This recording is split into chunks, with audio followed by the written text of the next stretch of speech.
ଖଣ୍ଡପଡ଼ା ଏନ୍ଏସିର ଜାତୀୟ ପତାକା ପ୍ରତି କିଭଳି ସମ୍ମାନ ଦେଖନ୍ତୁ। ସହରସ୍ଥିତ ସୁନାମୁହିଁ ପର୍ଯ୍ୟଟନ ସ୍ଥଳୀ ନିକଟରେ ଥିବା ପତାକା ପିଣ୍ଡିରେ ଆଜକୁ 15 ଦିନ ବିତି ଯାଇଥିଲେ ମଧ୍ୟ ଏଠାରେ ନୂତନ ଜାତୀୟ ପତାକାଟିଏ ଲଗାଯାଇ ପାରୁନାହିଁ। ବରଂ ପତାକା ପିଣ୍ଡିଟି ସମ୍ପୂର୍ଣ୍ଣ ଭାବେ ଖାଲି ପଡ଼ିଛି। ସୂଚନାଯୋଗ୍ୟ, ଖଣ୍ଡପଡ଼ା ଏନ୍ଏସି ପକ୍ଷରୁ ଏଠାରେ 10 ଲକ୍ଷରୁ ଉର୍ଦ୍ଧ୍ୱ ଟଙ୍କା ବ୍ୟୟରେ ଏକ 100 ଫୁଟର ପତାକା ପିଣ୍ଡି ନିର୍ମାଣ କରାଯାଇ ଜାତୀୟ ପତାକାଟିଏ ଲଗାଯାଇଥିଲା।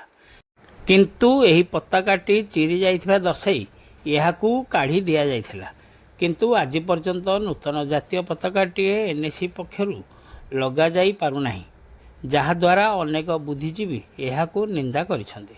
ଅନ୍ୟପକ୍ଷରେ ଏଥିନେଇ ବିଭିନ୍ନ ଗଣମାଧ୍ୟମରେ ଖବର ପ୍ରସାରଣ କରାଯାଇଥିଲେ ମଧ୍ୟ ଏନ୍ଏସି କର୍ତ୍ତୃପକ୍ଷଙ୍କ ହୀନ ମାନସିକତା ତଥା ଖାମଖିଆଲି ମନୋଭାବ ଯୋଗୁଁ ଏହି ପତାକା ପିଣ୍ଡିରେ ଜାତୀୟ ପତାକାଟି ଲାଗି ପାରୁନଥିବା ନେଇ ଚର୍ଚ୍ଚା ହେଉଛି।